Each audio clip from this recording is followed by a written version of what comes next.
नः भूर्भुवस्वः तत्सवितुर्वरेण्यं भर्गो देवस्य धीमहि धियो यो नः प्रचोदयात् ॐ भूर्भुवस्वः तत्सवितुर्वरेण्यं भर्गो देवस्य धीमहि धियो यो नः प्रचोदयात् ॐ भूर्भुवस्वः तत्सवितुर्वरेण्यं भर्गो देवस्य धीमहि धियो यो नः प्रचोदयात् ॐ भूर्भुवस्वः।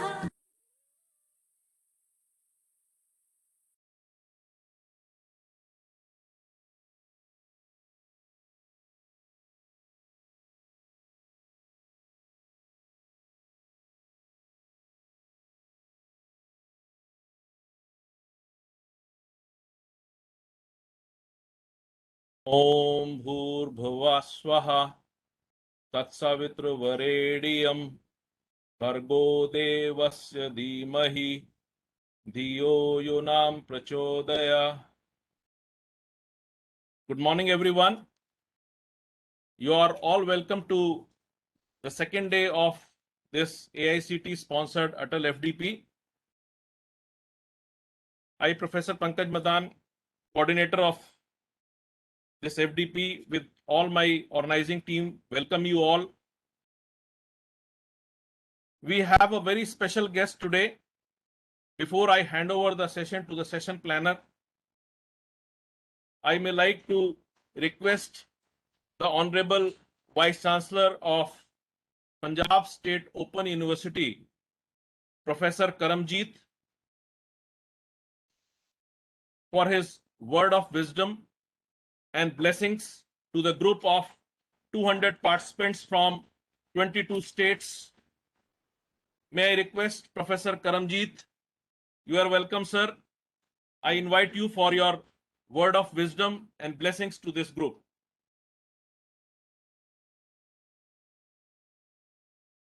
Professor Karamjeet? Sir, are you there?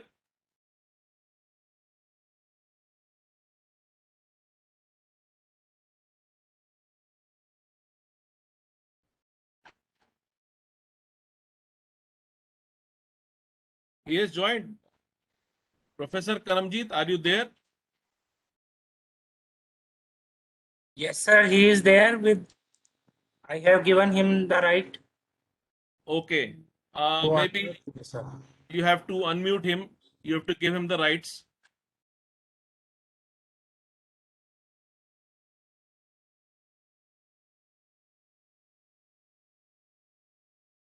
Sir, please unmute yourself.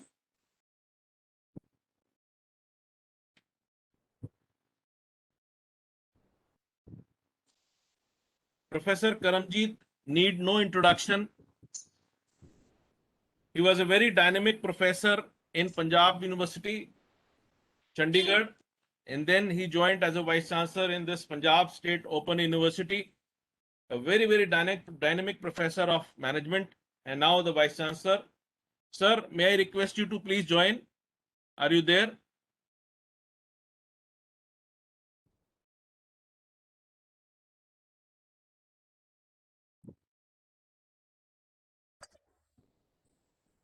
Sir, yes, we can see you now.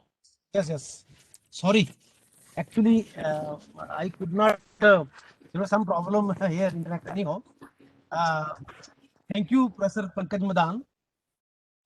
First of all, I must congratulate all the participants to attend this AICT sponsored Atal Online FDP program on academic leadership and management of technical education. And for this, I must congratulate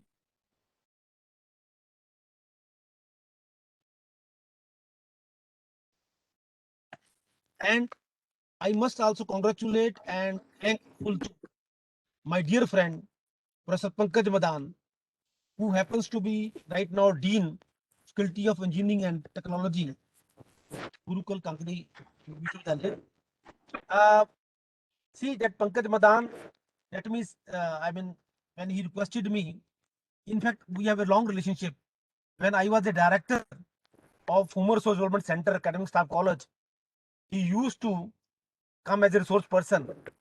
And for the information of the participants, let me say that he was rated as one of the best speaker in our refresher courses.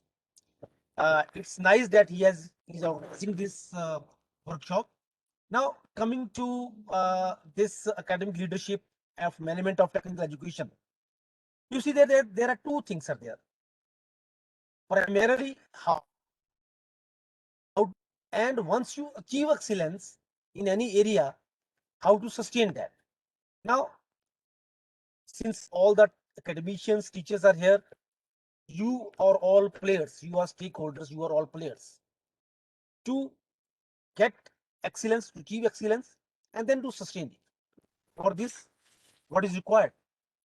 We need to, refocus on our vision and our mission. Vision is what will be the future, and the mission is what we are doing right now. Now, friends, particularly when we are talking about the management of technical education as a leader, there are three things which is coming to my mind. One is change, other is challenge, and third one is opportunity. You think, see, things are changing. I was just reading a HBR article. There was a survey made by HBR team that new skills are required, and in three areas they identified. One is finance, second one is IT, third one is sale, where 10 new skills are required, are changing in every 8 to 18 months. Now, skill sets are having very short-term shelf life due to more frequent and disruptive technology breakthrough. Now we have to change it. Now, friends, changing the culture, and that is the biggest challenge. That is the second C which comes to our point is meaning is challenge. The challenge is that technology is increasing at such an alarming rate that we need an agile type of organization and agile type of transformation. We have to choose the right people and right sort of thing to do the things. Let me, being a vice chancellor, let me, confess one thing, that normally we talk about that there is no best universities in India. Let me say reality is one, perception is one. It is perception which is more important. It is in the eyes of public. And this perception we have to change. Not necessarily it relate to excellence, but being in media also. Very bad idea, of course, because we have to focus on performance, because for any governance, you need a performance orientation thing and collaboration thing there. I believe that in this workshop, you people, besides learning about the leadership traits, you will also learn from top ranked university in the world. Why are they so revered? What is the magic? What lessons can be learned? Do Indian universities has the desire and capacity? How to do capacity building as you will be learning here? Let me quote, I will not take just 1 minute more. Let me quote Obama, former president of United States.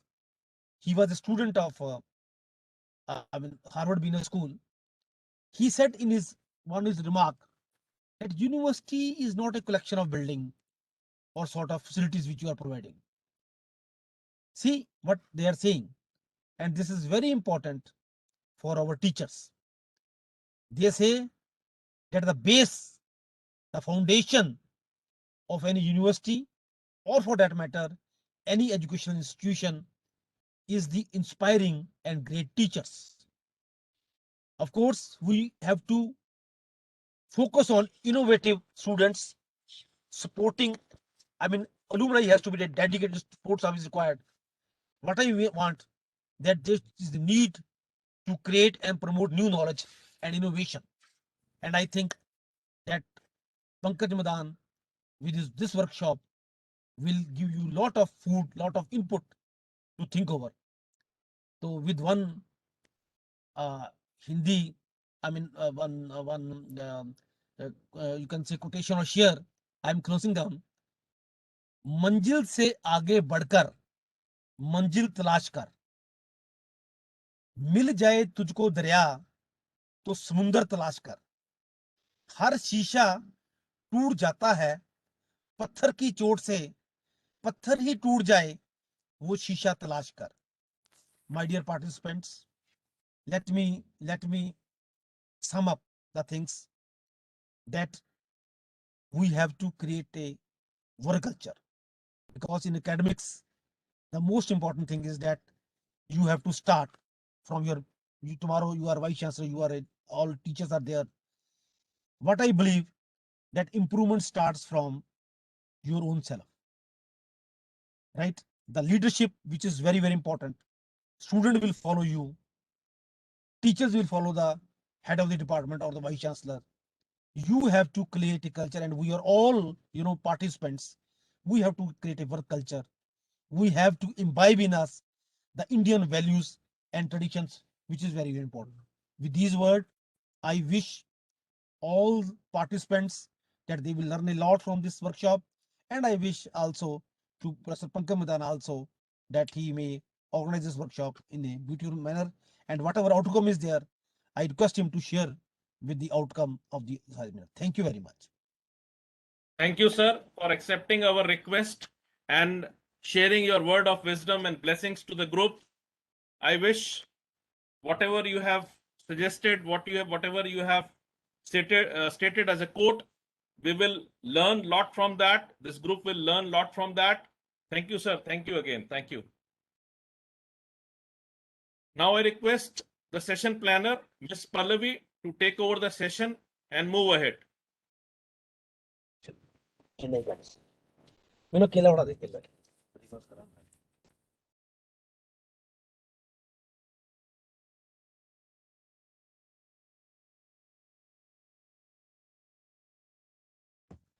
Pallavi, are you there? Yes, sir. Yes, sir. Thank you, sir, for bringing me on board. This FDP is one of its kind, in which the participants have voluntarily showed interest and are acting as key pillars in the organization of this FDP program. This will let participants experience the essence of leadership. Now, I would like to invite Dr. Tanu Gupta ma'am, serving as professor in Chandigarh University.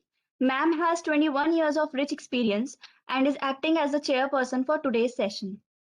Dr. Tanu Gupta ma'am, over to you.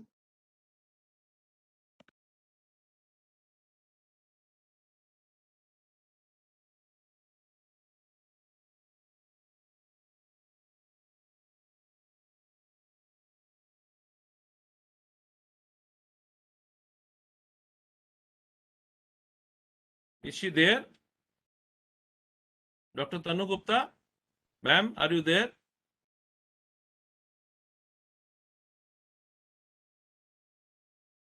Pallavi, can you?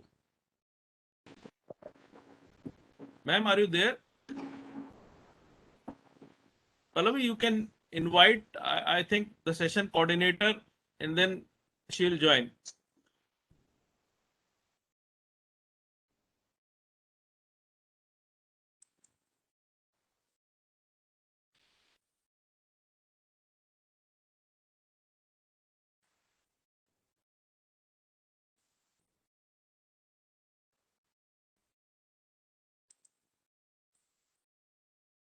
I think there is some issue with Tanu Gupta ma'am network. You can continue with the session coordinator, please. Okay, sir. What could be better than starting today's session with Ishwar Vanna? For this, I would like to invite Mr. Purushottam Shilveri sir. He is serving as assistant professor in Srimati Kashibai Navele College of Engineering, Pune, and is having more than 18 years of academic experience. Sir, over to you. Thank you, ma'am. Am I audible? Yes, sir.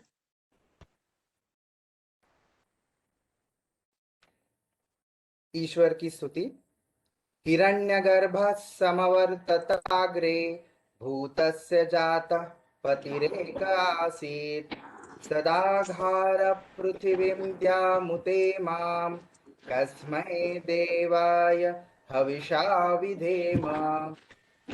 इसका अर्थ, सृष्टि के उत्पन्न होने से पूर्व और सृष्टि रचना के आरंभ में स्वप्रकाश स्वरूप और जिसने प्रकाश युक्त सूर्य, चंद्र, तारे, ग्रह, उपग्रह आदि पदार्थों को उत्पन्न करके अपने अंदर धारण कर रखा है, वह परमात्मा सम्यक रूप से वर्तमान था।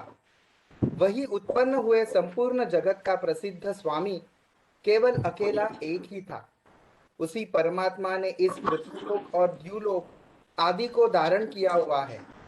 हम लोग उस सुख स्वरूप सृष्टि पालक, शुद्ध एवं प्रकाश, दिव्य सामर्थ्य युक्त परमात्मा की प्राप्ति के लिए ग्रहण करने योग्य योगाभ्यास व हव्य पदार्थों द्वारा विशेष भक्ति करते हैं।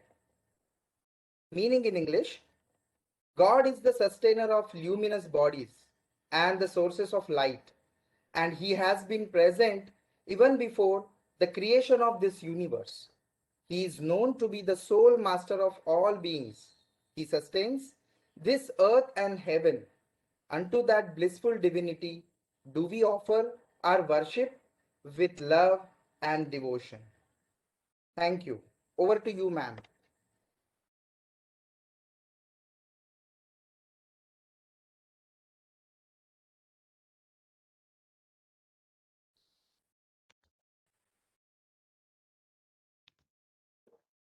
Thank you, sir. Now I would like to invite Mr. Subhash for Vedic mantra chanting. He is a scholar in Gurukul Kangri University, Haridwar.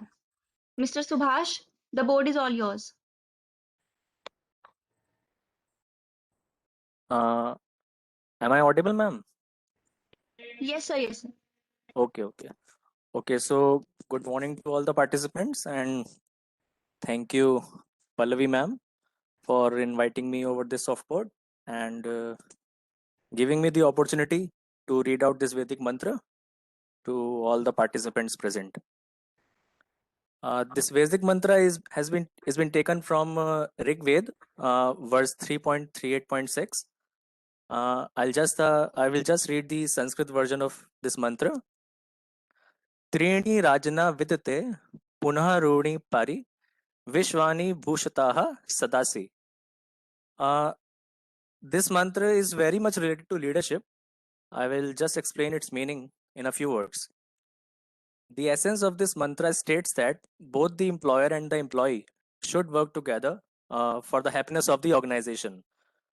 It is expected from the leader of the organization that he or she works for the knowledge, freedom, good education, and wealth of all the employees contributing in the organization.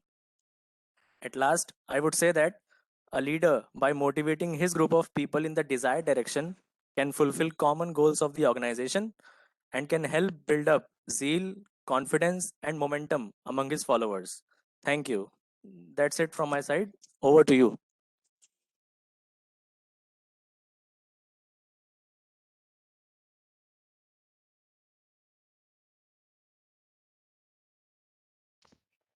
Now I would like to call my chairperson, ma'am, to continue the session.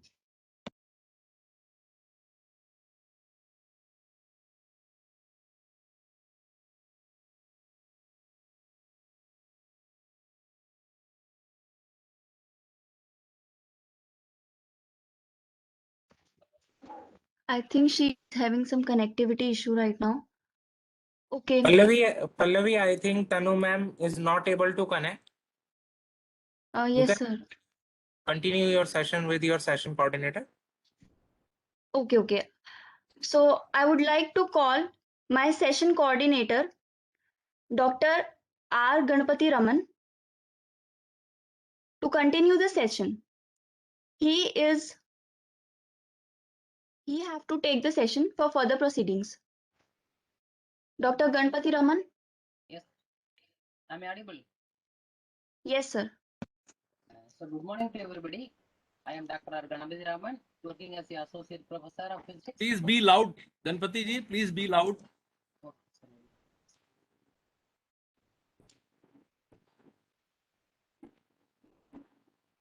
So good morning to everyone.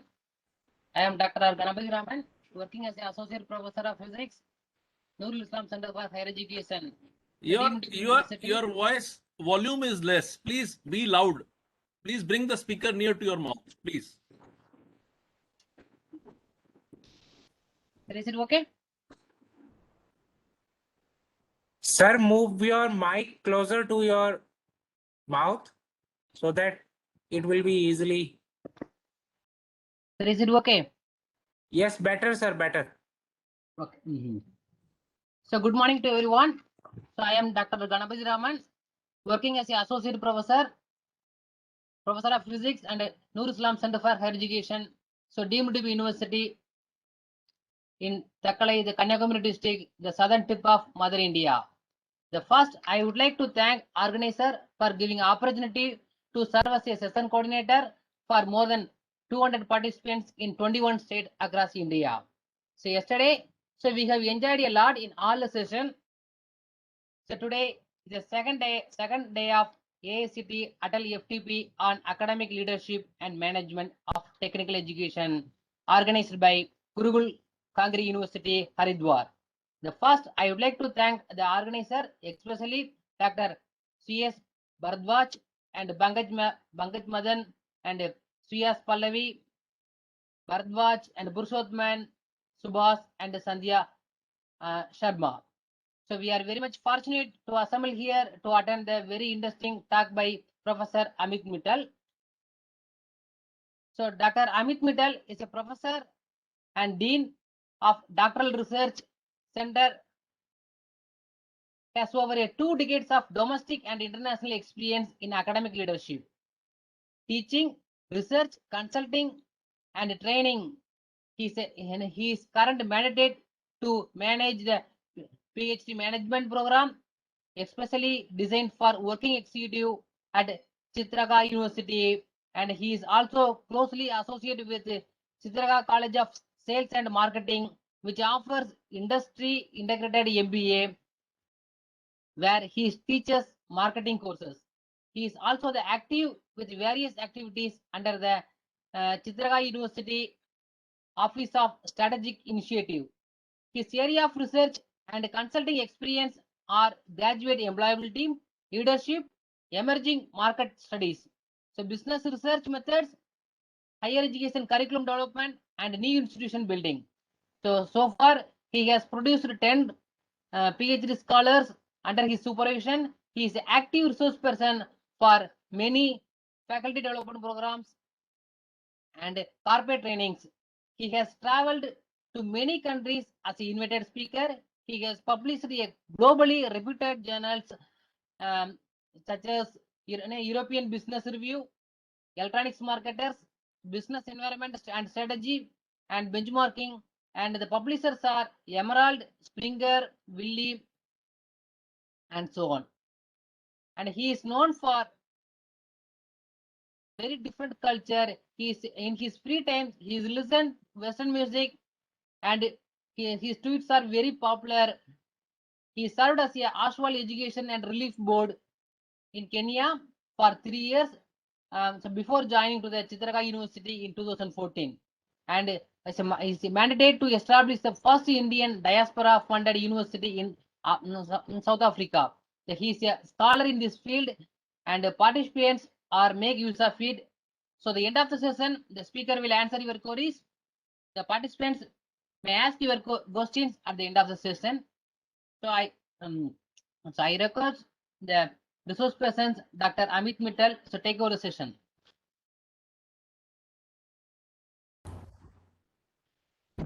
Thank you, Professor Raman. Am I audible to everyone? Yes, sir, Yes, you are sir. clearly audible.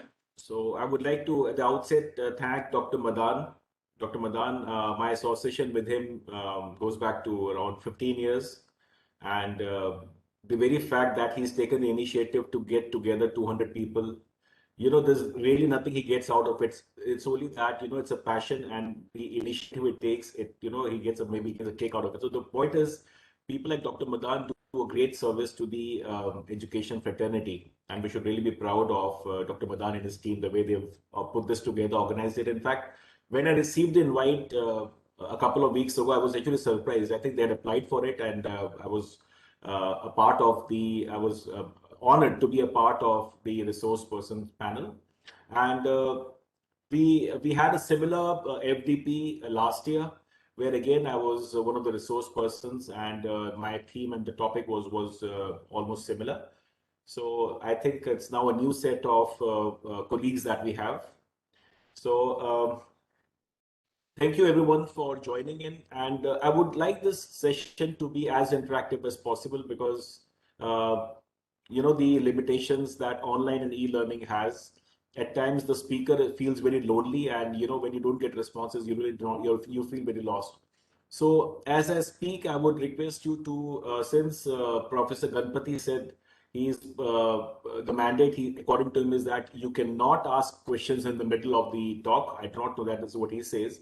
Though for me it's not a problem. If you feel that you have a question, then or maybe I'll stop after a few slides and pose a few questions. So the idea is that we expect our students to interact with us, you know, in the classroom. So that is something that we also need to follow. We need to walk the talk, as they say. So I would request if this session can be as interactive as possible. And there's a disclaimer. My disclaimer that is when you talk about leadership, leadership is always a work in progress. For example, Dr. Pankaj Madan taking the initiative to get 200 people together on this platform is initiative. This is leadership. He could have chosen not to do it at all, right? He could have, because there's so many hundreds and thousands of us who may not have taken an initiative, but he took the initiative, and that is leadership. And leadership, as I said, is a work in progress. There are no set parameters. I do not believe that there can be a watertight definition of leadership. So on all of us, in one way or the other, are leaders and managers, and we evolve with time. So I believe it's a very interesting topic, and it will be a pity if we would not be able to contribute individually and collectively as a class. So and another disclaimer, by no stretch of imagination am I an expert on this topic. I'm just a resource person. I'll be sharing my experiences, and please feel free to disagree with me. Disagreement leads to creativity and innovation. So I will be very happy if you disagree with me. At least we'll get the, you know, we can start some fruitful discussion. So I'll just share what I know, and we will try and keep this as interactive as possible, right? So I have a PowerPoint presentation which I'll be sharing now.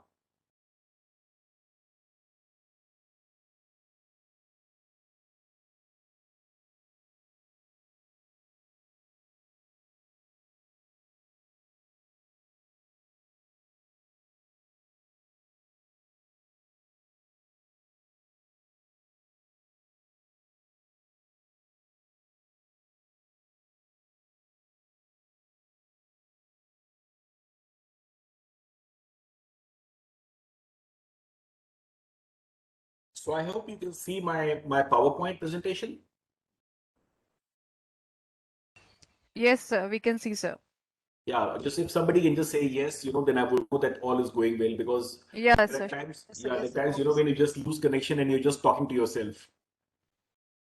So what I've mentioned here is that the theme is different strokes for different folks.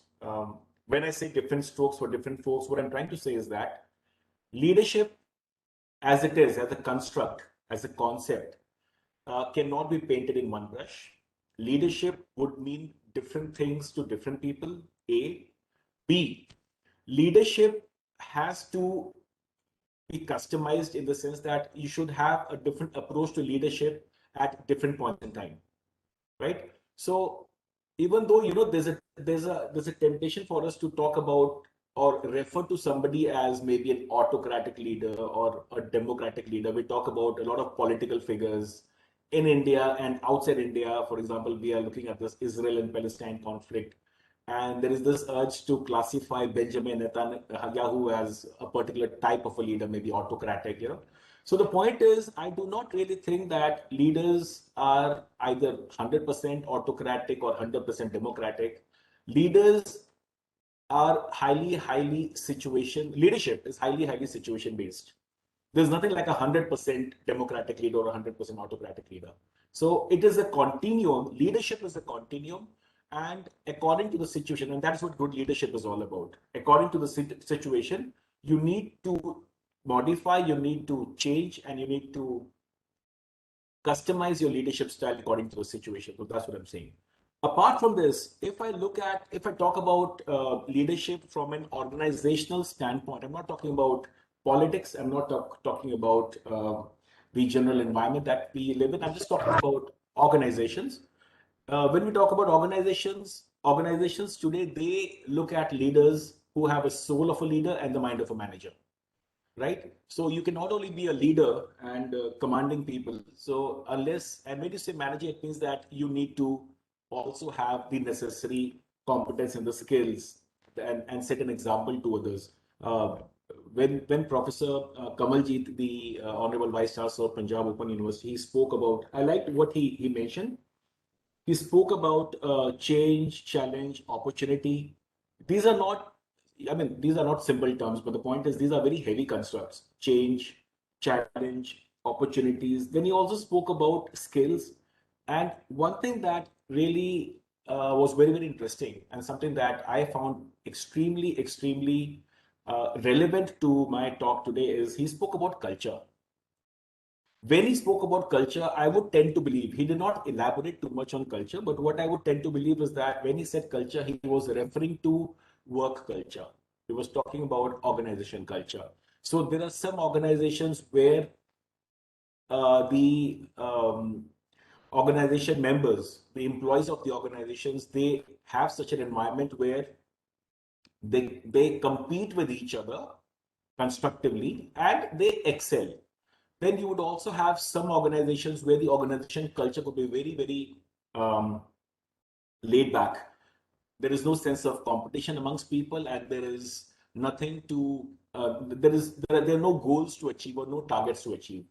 So when he spoke about work culture, I think a lot also depends on the type of environment people work in, and some environments are very pro leadership in the sense that they bring out the best in you. And there's some environments where even whatever leadership qualities you may have, it would just be suppressed because of the negative work culture or the organization culture that you would find.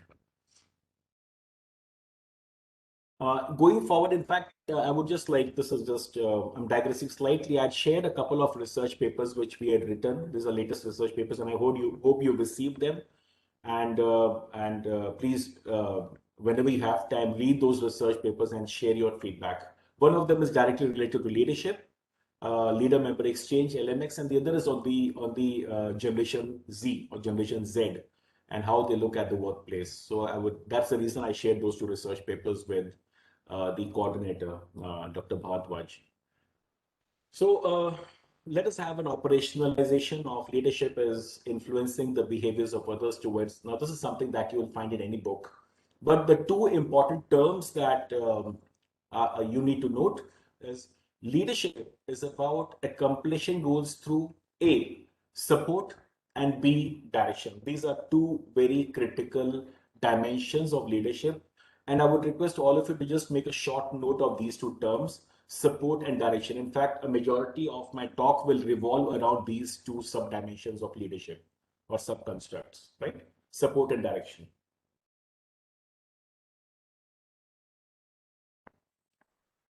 Audible, yes or no? Yes, sir. Yes, Yes, sir. sir. Yeah, thank you. Audible. Thank you. Yeah. Okay. Now I'll just show you pictures of some leaders who are famous in the sense, when I say famous, it means that most of us would know them. So maybe you would want to describe these leaders in whatever way you would want to. I mean, I'm not setting any boundaries, so let's try and keep this as creative as possible. When you set boundaries to any discussion, then people are restricted in terms of their thought processes. So let's try and discuss about some of these leaders. And this is where I would request us to be a little interactive because I would want answers now rather than towards the end of the presentation. So please feel free and do not feel shy, right? There's nothing like a wrong answer or right answer. This is more like, like a Likert scale. or a question that you give in social sciences, no right answers, no wrong answers. It's all based on perception. And if you remember what Professor Kamaljeet said, he said that when you talk about the top universities in India, it's more about reality. It's about perceptions. So that is what leadership is also about. So here you go. Who's this gentleman? You can type in the chat box for somebody to mention this. The Russian president. Yeah, Vladimir Putin. Vladimir Putin is the president of the Russian Federation. Yeah. So, Vani, ma'am, so how would you like to describe Vladimir? Dictatorial. Dictatorial. So there is no, there's like not even 1% democratic. He's totally dictatorial in everything that he does. No, not exactly. He's trying to revive Russia as much as he can, but then he wants to assert himself to the world and to his people also. Not 100%, but majority, I think, is. Maybe there might be a possibility that Russia as a country is not being accepted by the Western world. For Yes. example, I'll give you another perspective. Russia is not a part of NATO, and NATO is an existential threat to Russia. And there is a history of acrimony, there's a history of bitterness between the Western world and what we used to have what we used to call the USSR. And Yes. Russia is now the sole representative of USSR right now. And they have a history of acrimony. Yes.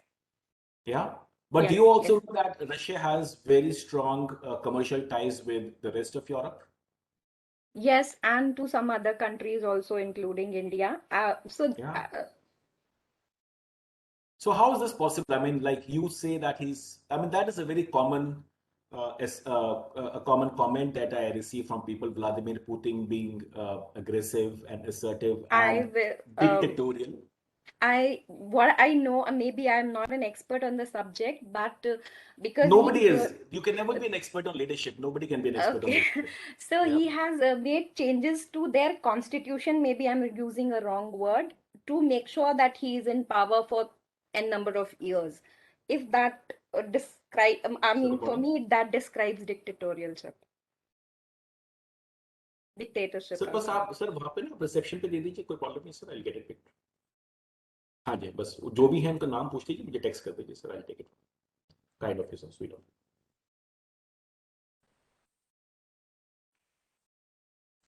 I'm extremely sorry. I had a very important call. I just had to reply to somebody. Okay. Vani ma'am, as for the last you said was that you're not an expert on this field. So am I. I mean, I'm not rather. Okay, And so you said something. according to me, that he's made the changes in their rules or constitution wherein he's going to be in power for n number of years. So that is dictatorship according to me. If you will not let anybody else be the leader and you are the, it according to me is dictatorship. Subhash Chandra Arora ji also said something and then the message disappeared. Subhash ji, आप कुछ कह रहे थे? Can you please articulate? Yes, actually, the Russian president also tried to kill its most important opposition leader, Mr. Navalny, by giving him a neuropoison. Yeah, that's an allegation, right? Or is it proven?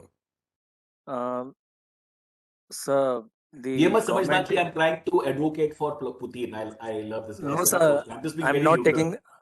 I also do not want to take any sides, but the government is saying that it is just a baseless allegation against the government. But everybody knows that. तो ये सही नहीं हो सकते. I mean, is it not?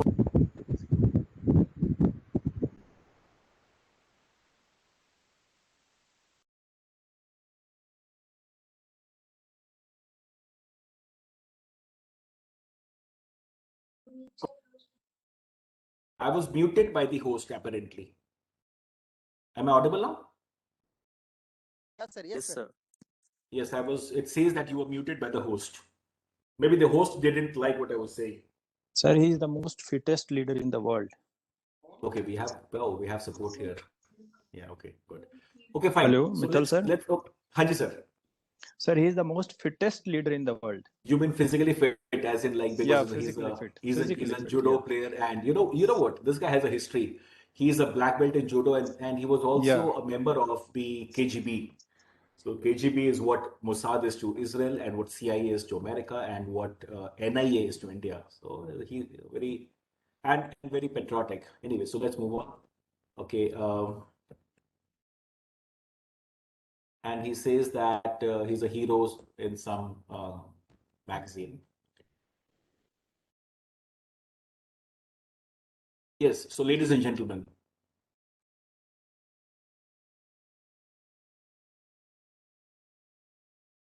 hello, Nelson Mandela. Madiba. Nelson Yes. Mandela. So what do we know about Madiba? We used to call him Madiba.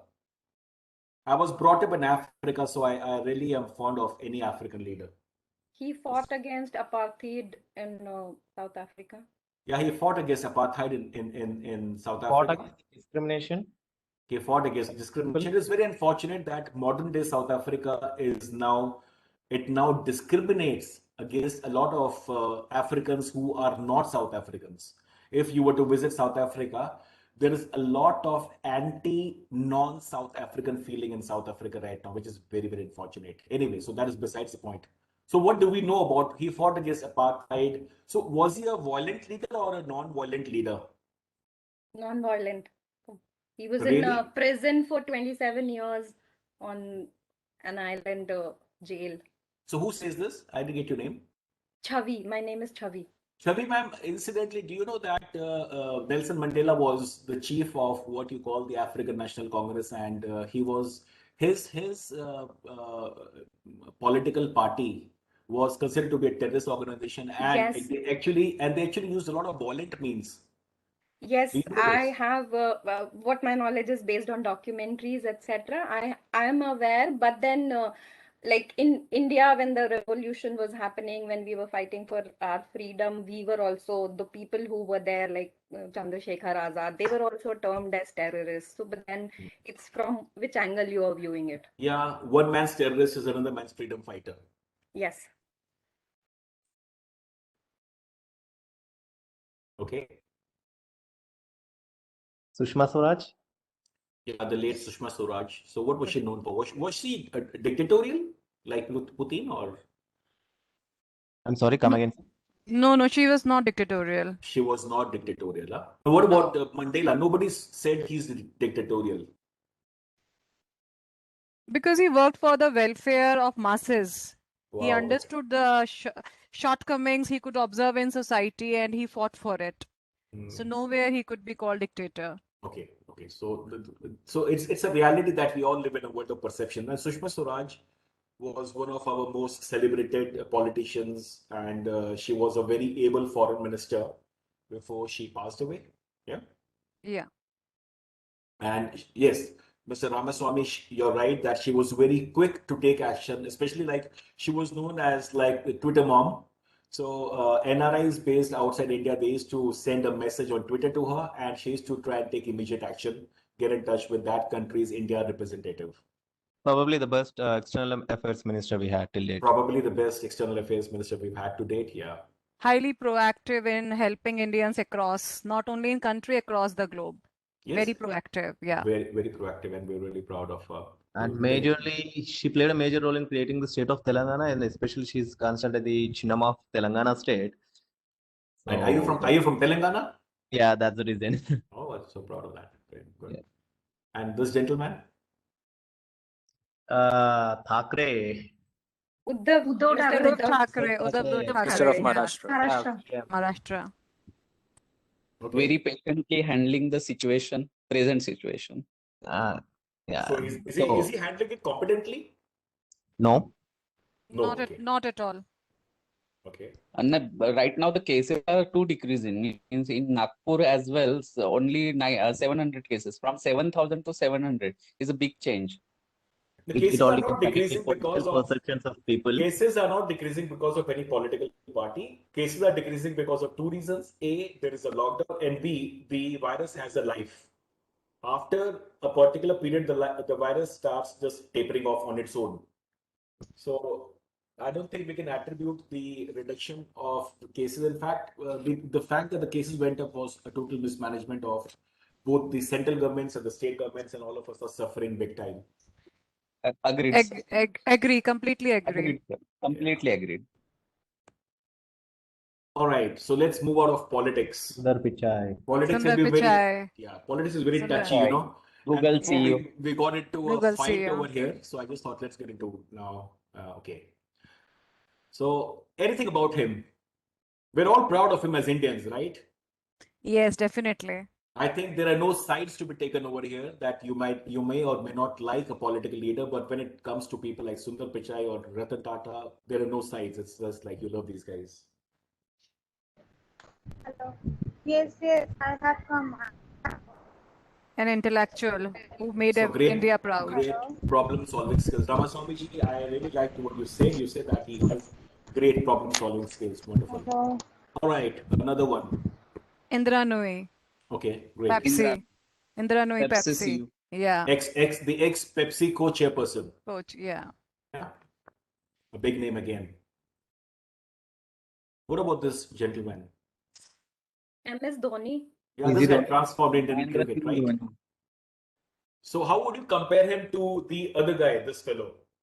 Any Mr. comparisons? And Mr. Angry. Mr. Angry, but is it dictatorial? Like, okay, Kohli, is it possible? Can he He's be dictatorial? aggressive. He's aggressive, but not dictatorial. Yeah, I mean that is how he performs. You know, when he's Yes. aggressive, then he performs. If he's not, but actually he's actually a very nice guy. Yeah. Yeah. He's aggressive probably towards the game. That's it. So Dr. Ruchi Tripathi says good leadership quality. So Dr. Ruchi Tripathi, would you like to elaborate what is a good leadership quality? Team building. Wonderful. So this is brilliant. You know, we had somebody say that decision making. So what we're doing is we're getting some insights into leadership. Somebody said decision making. You said team building. Okay, I've just noted these down. Okay. Yeah, you were saying something. Somebody was saying something. I'm sorry. to Yeah, interrupt you. Aruchi here, sir. I just want to tell about the Virat Kohli and MS Dhoni. No doubt, basically both are the similar action taking, both are the similar nature, like the patience and how to handle the team. So basically this quality is common in the Dhoni as well as in Virat. The style is different. Somebody said, yeah, angry man something. The style is different, Virat, and Dhoni is different style. But this is the similar quality, how to handle our team. So that's why I mentioned here the team building quality is here, there in both. वो दोनों में ही है. That is there in both of them, right? Yeah. Yeah. Okay. Good. Okay. Who's this? Malala. Malala Yusuf. Yeah, so what do we know about Malala? She The one who stopped fights a for the right terrorist cause. attack because they were trying to close a school that were for girl students, and she got shot in her head, as in they shot her in the head while Mhm. she was doing that. Yeah, She was fights for shot. the rights of everyone except for the people of her own country. Yeah, I know. That's very unfortunate. She's not been accepted in Pakistan, but globally she's a star. And She who got else? a Nobel Prize for Peace. Yeah, along with one. Kailash Satyarthi. Correct. Who's this? By the way, किसने बताया ये सारा कुछ? Chavi. My name is Chavi. Yeah, आपका ना नाम इधर right पे नहीं आ रहा. I wish that there was some way of to discover कि कौन बोल रहा है. Full screen now. Good. So I would also request others to please pitch in if you're done with breakfast and all, you know. So you could also share your thoughts. We're all teachers, and it's important for us to articulate our feelings and what we have to, because these are things that we can share in our classroom. Malala is so important to all of us because she stood for the rights of girl students. She stood for equality when it comes to education. So that's why she is very, very important to all of us in this particular FDP. And she came And from a sir- family. Yeah, okay.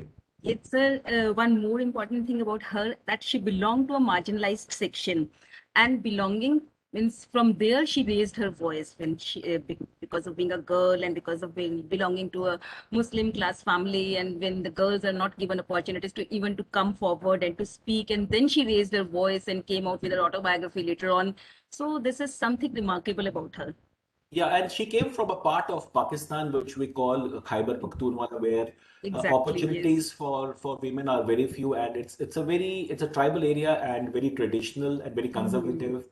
And though her own family, they used to run a series of schools in KP, and her father had a few schools, and I think, yeah, so it was very unfortunate Yeah. what happened. Yes. But then she now is a mascot for women education and equality across the world. In fact, she also speaks about anything negative that happens in our own country in India, and a lot of us do not like what she says.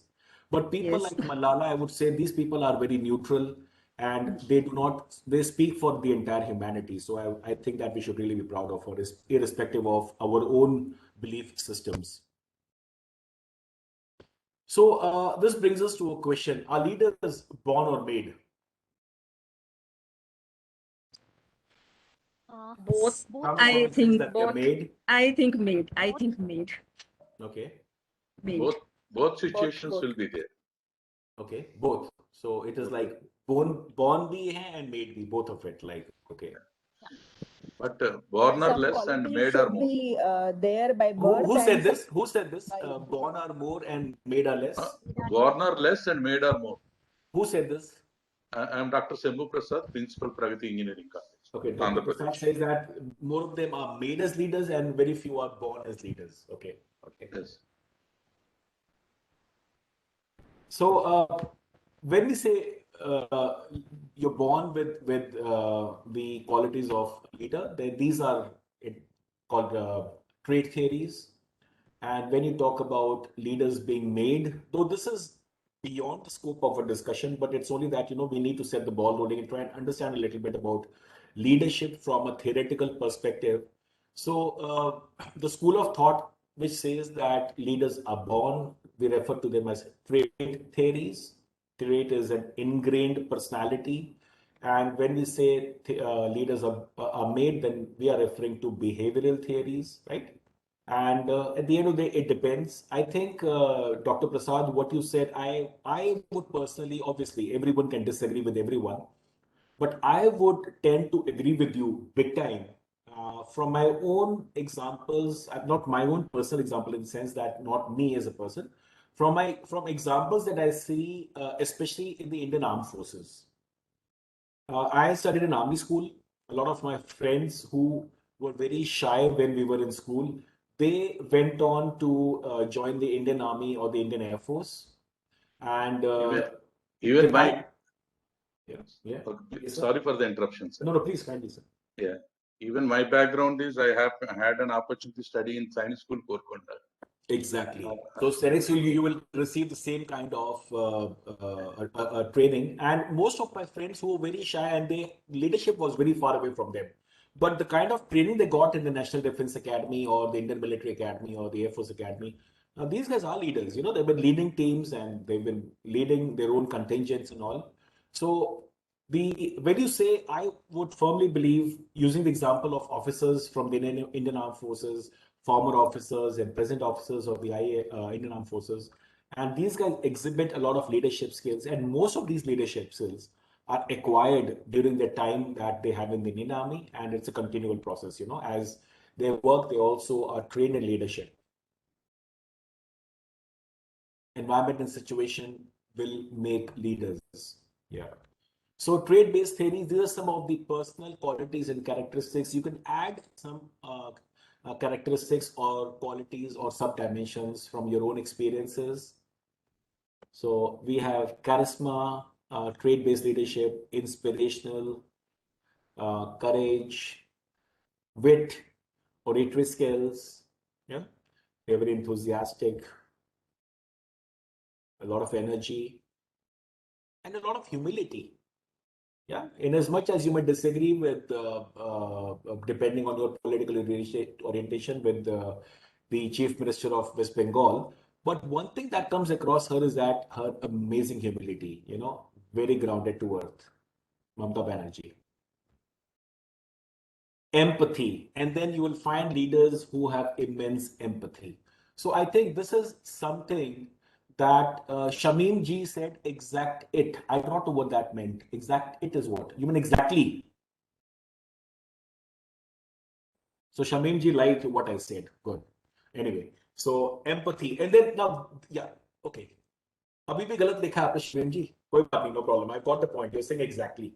So humility and empathy, these are two takeaways for me.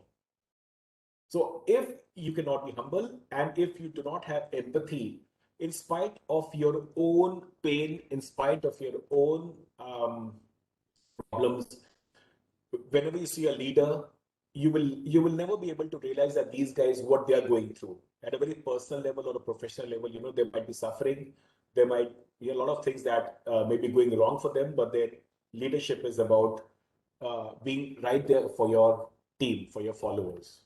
When you have based on specific behaviors, behavior-based leadership, when you say that leadership is leaders are made, these guys are based on planning. So that's what the Indian Army does. They teach you planning, analysis.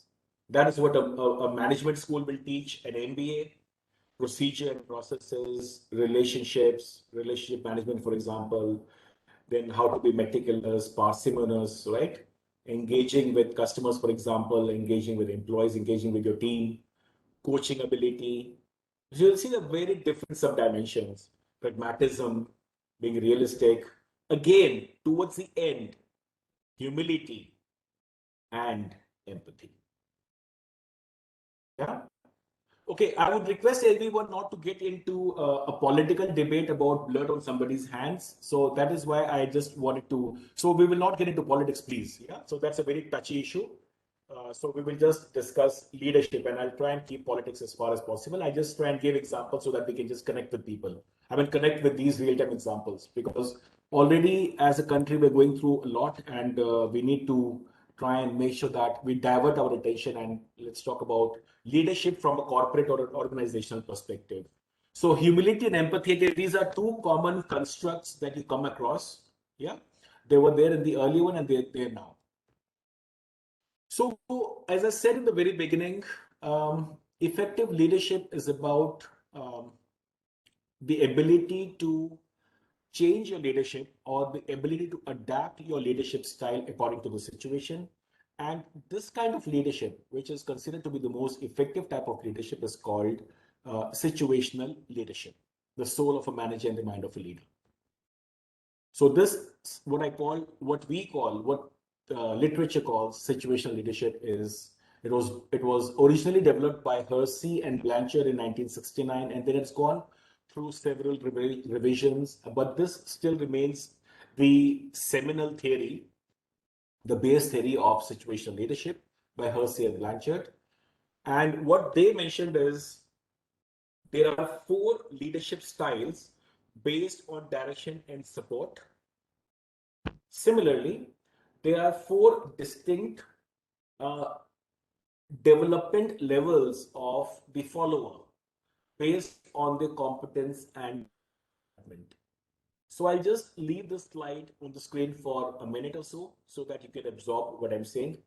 And I will request everyone to please write direction and support in your notebook somewhere, and in front, I mean, with the heading leadership style, and please write competence and commitment, and the heading could be development levels of the follower. So I'll just leave this slide for a minute.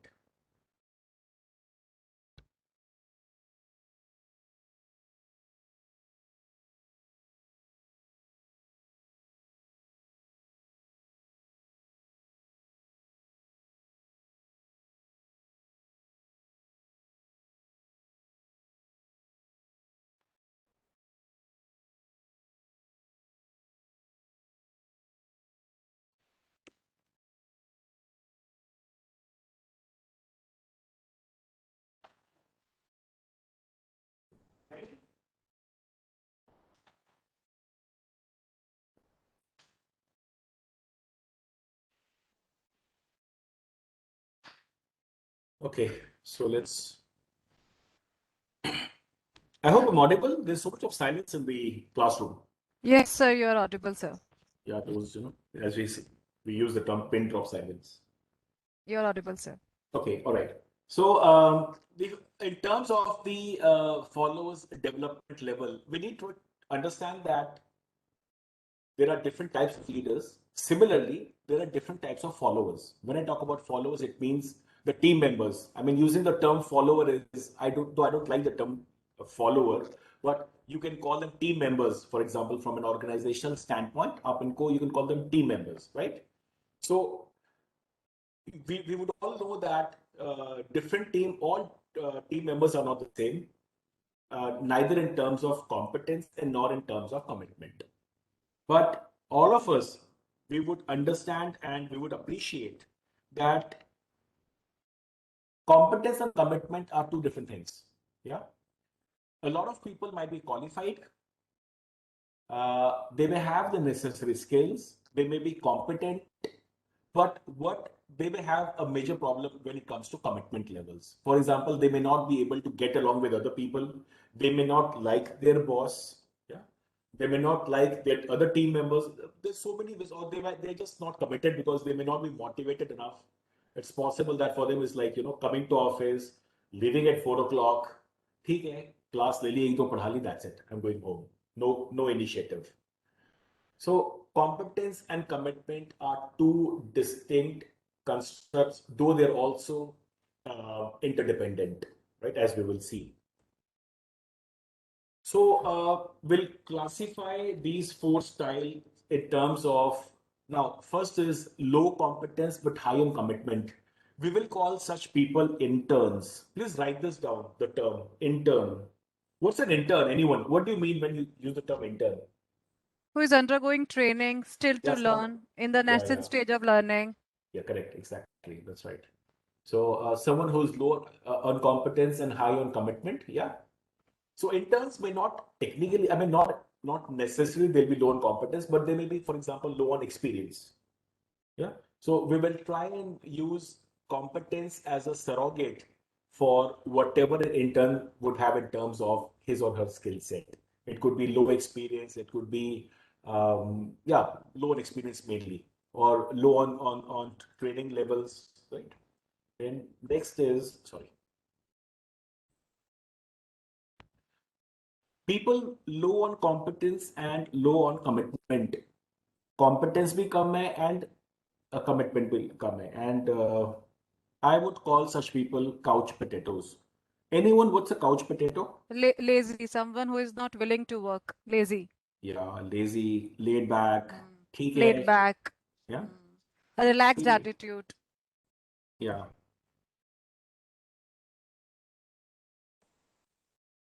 Then you have people who are very high on competence, but these guys are low on commitment. These they're called rolling stones. So there's a saying that a rolling stone gathers no moss. Yeah. Yeah. Yeah. So why would I call them rolling stones? Anyone? They keep moving from one place to another. They are not fixed somewhere. They They are keep not moving. fixed. They keep changing. Yeah, they keep changing. Their thoughts keep Yeah. changing. Yeah. They will keep talking to different people. Look at Yes. this new boss. Yeah, They ये don't ऐसे कर रहा है, वैसे कर रहा है. They don't stick to things. They don't give their best to one thing. Yes, थोड़ा सब कुछ कर लेंगे. They will सब leave कुछ it in कर between. लेंगे. Like a jack. They Yeah, always jack of all want to be trades. Jack progressive. of all trades. Sorry, They always you want to said be something, progressive. ma'am. Yeah, Hardita, ma'am, I lost your audio. They always want to be progressive, so they can't be stays. Yeah, I think that they think that they want to be progressive, but unfortunately, the point is if you're just multitasking blindly without completing anything, it's a very bad idea. Yes, So I exactly. think it's important. I mean, if you I mean, you may form teams with 10 people to write research papers, and then if you don't complete even one paper after 6 months, then it's a pity. So I would rather that you write first one paper, complete that in 3 to 6 months, and then move on to the next one. Right. Then people with high competence and high commitment. So these are people with a halo. What's a halo? Anyone? Angel has them around their head. I mean, no. Yeah. That bright light around your head. Saints usually have it. Yes. So such people have a halo, and these are people who would command a lot of respect in the organization. People are high on competence and high on commitment. So people high on competence and high on commitment are, as we say, that a dream member for any organization, for any leader, right? So that is what I had to share about the followers or the team members. So now let's move on to leadership styles. So as I said, that leadership styles would depend on being supportive and being directive, or providing support and providing direction. So you have, in terms of high direction, and sorry, this should have been okay, I'm sorry, this should have come one by one. So in terms of high direction and low support, so this is style number 1, which is called telling. Okay, so high, as you can see, the Y and the X axis, high direction and low support, telling. High direction and high support is S2, that is coaching. Then you have high support but low direction, that is called reviving. And then you have what we call hands off, low direction and low support. I hope this is visible to everybody. Yes. Yes, sir. Okay, so maybe in the chat box, you could just type, according to you. I've already told you that the 4 follower or the team member styles. You have halos, rolling stones, couch potatoes, and interns.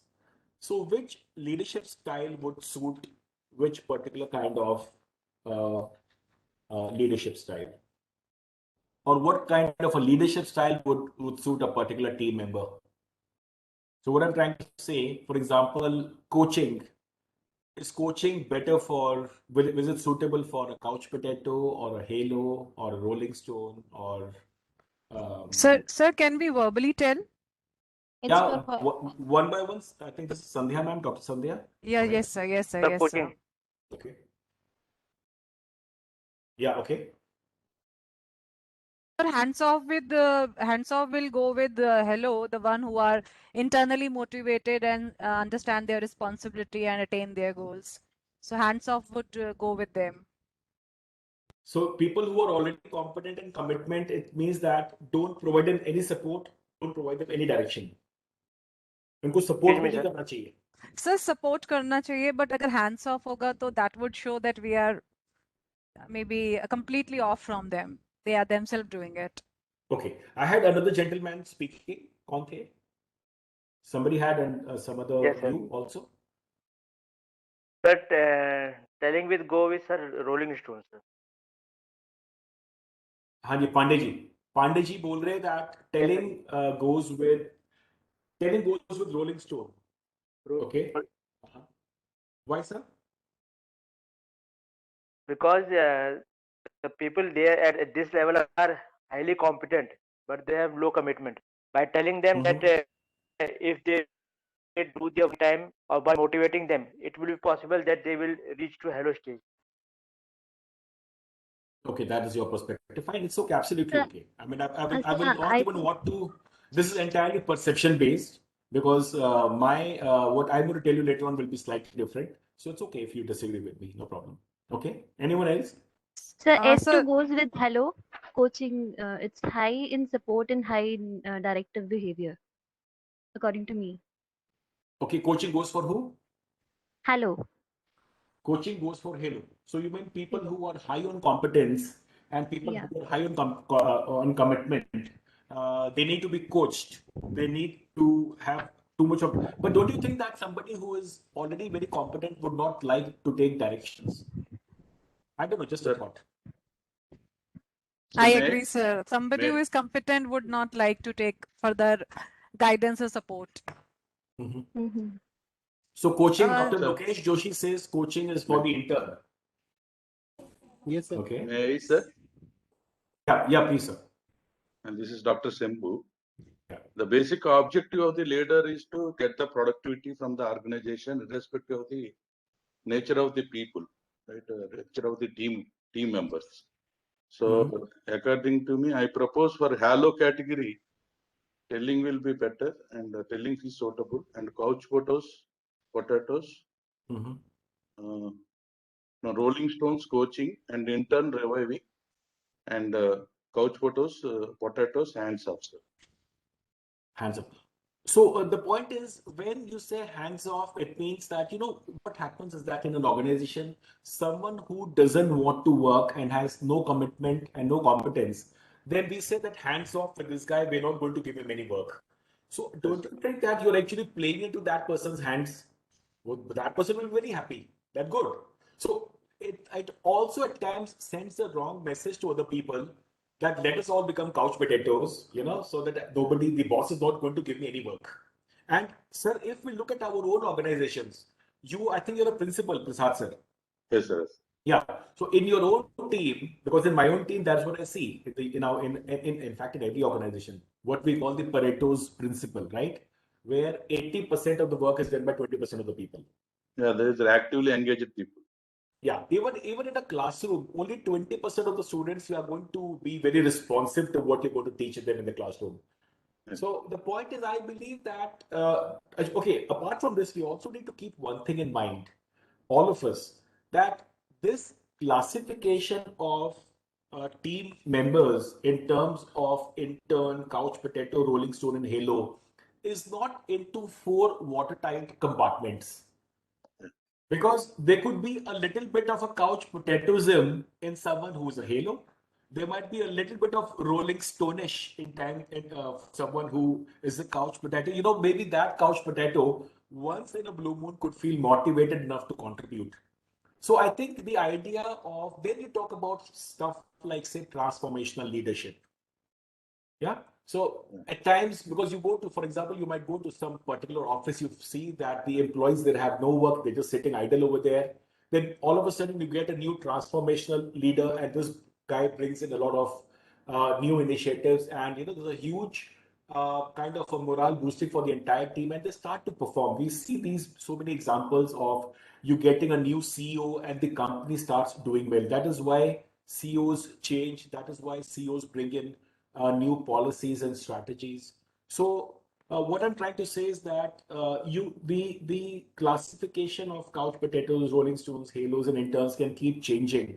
You know, people can as a leader, it's also important for us to achieve our organization goals, but at the same time, it will also be important for a leader to make sure that a couch potato is taken towards being a rolling stone or a halo, you know, try and bring some behavioral change in these people. So that is what I thought, I felt. It works at times, it doesn't work at times.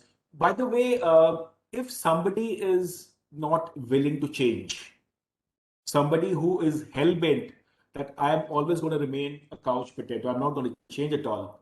So what do we do with such people? Anyone? So we can Revive try them. to revive them. Yeah, we can revive them. Curly, revive me, Curly, you've done everything, but these people do not want to change. He says that, look, listen to me, I don't give a damn about your policies. I am going to get a regular salary at the end of the month. Okay? And I'm going to do the things the way I want to do it. Simple. Keep trying. No, we need to. In the private sector, it's very easy. In the private sector, you give 1, 2, Yes, 3 sir. notices and It's this guy very shut it easy. out. Exactly, sir. It's It's very easy in private easy. sector, and we Easy. find this kind of people in government sector, and in private No, sector. I will not say. I will not like to say government sector because But this, in most of the we cases, have. yeah. No, In not government even sector, most. people they No. dare to speak like this, but in private sector, it's very difficult. No, again, I would not like to get into a very touchy area of government versus private because I Okay. have seen some people in the government sector, they're very, very hardworking, very committed in spite of an assured salary or a pay structure. But I think rather than this being only government or private, I think it's more also inbuilt. You know, some people, they really feel good about taking an initiative. Yes. Yeah, so I think a lot of it is inherent. It's a Sir, part I of your have an personality. And opinion, sir, sir. Sir, Yeah. one thing. See, there are some Dr. people, Jasmine. sir, there are some people, they'll go only do the show off. They'll go to the HOD's room and show their face 2, 3 times. have you had your tea or lunch, and they won't do any work, and they will be in the good book of the HODs. And those who are really working will be keep on working. So what is your opinion in that? My opinion in that, my opinion is that I'm not that kind of a guy. And in my team, I don't think that somebody who is just going to ask me 3 times in a day that, sir, aapne chai piya, I don't think that is going to get very far. So, in fact, because, okay, I mean, as a university in Chitkara University, we have some very stiff targets to achieve. We have some very measurable publication targets, targets for intellectual property, targets for patents, targets for consultancy. So, even if that person is very, very close to me, and that person doesn't achieve those targets, and then person will just say bye-bye. Sir, that's the reason that I was saying that it is very difficult to find such kind of people in private sector, because we can say goodbye to them when we are in the private sector. Dr. Tanu Gupta, But in yeah. the We were, yeah. in fact, Dr. Tanu Gupta, we were searching for you in the beginning. So I think Dr. Pankaj Pradhan was searching for you. I think you had some technical problem. Yes, sir. Sir, I couldn't unmute myself. So actually, the organizers, they didn't provide me the rights, and that's why I faced the problems. Okay, yeah. The organizers also muted me once. When there was one thing they didn't like, so they muted me. So we have to be very careful about the Yeah. organizers. Just kidding. We have an excellent organizing team. Okay, Yes, so sir. let's try and move further. So, how does this situational leadership approach work? Sir, Let's look at waiting this. for the output from your side, how to make the couch potatoes to work? How to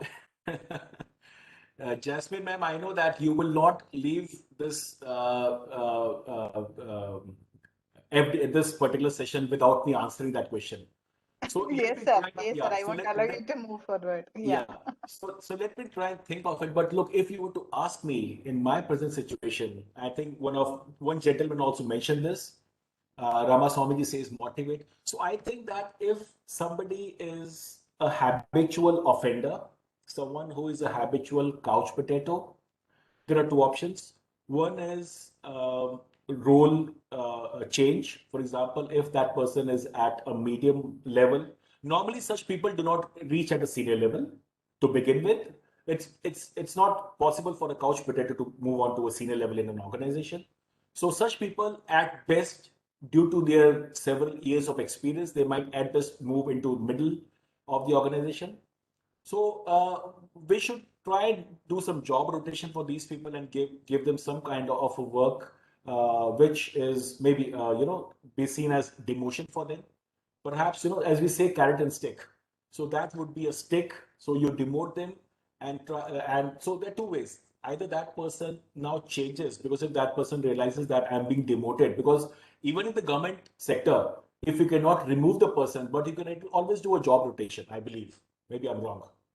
So the other option is, if they are a Sarkari employee, VRS. If they are a non-Sarkari or a non-government employee, then yes, a 3 months notice or a 1 month notice, depending on the rules of the organization. We in our university, I know of people who have been given notices after 10 to 15 years. Then there is a humanitarian angle that after, if this person loses his job or her job, what happens to them afterwards. So I think you need to give enough opportunity to the person that, look, if you lose this job, then even the vicinity, everybody will get to know, and it will be very difficult for you to get another job. So normally people try to change as much as they possibly can. And I believe that it is not about the skill. I never have felt it is about the skill. I think it is about your intention. It is about intent. It is always about intent. So if the intent is positive and people are willing to learn, then I don't think age or your qualification can ever be a bar. So that's my firm belief. But if everything else doesn't work, then yes, a pink slip, 1 month notice or a 3 months notice. I hope you agree with me, Jasmine ma'am, or you would still. Yeah, thank you, sir. Thank you. Thank you. Thank you. Okay, go ahead. So this is what I tried to figure out. Deepak ji also said, "Are you to join us soon?" Academy said something. Okay. So I'll just give you guys a couple of minutes. I'm just taking a 2-minute break. I have a couple of documents to sign very urgently. So I'll just leave this screen on here and just try and understand what is this, and maybe think why you believe this is wrong or right, whatever.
Okay, so any questions here? I hope I'm audible. Hello. Yes, sir, you're audible, sir. Mr. Sren Kumar. Yeah, okay.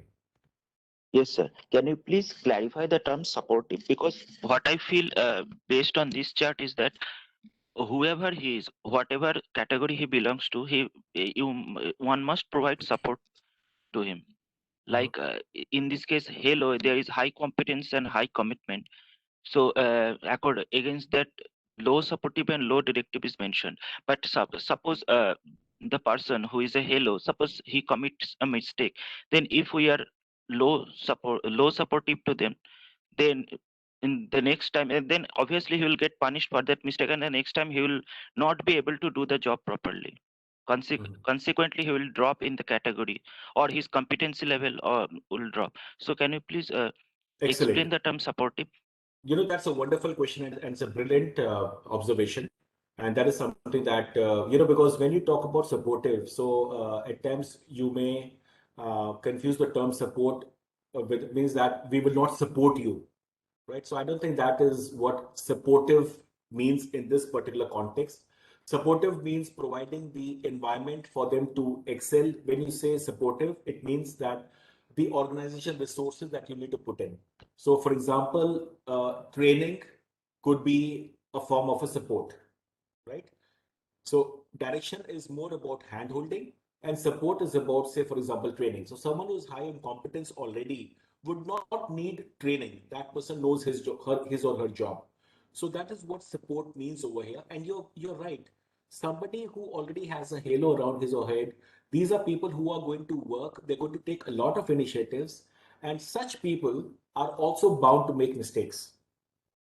So, I mean, I'll give an example. At any given point in time, me and my team, we are in the process of writing around 15 to 20 research papers, right? And right now, into 2021, we are not writing research papers for 2021 or 2022. We are currently writing research papers for 2023 and 2024. So whatever we had to publish this year and for 2022 is already done. Papers are under review, they're going to be rejected.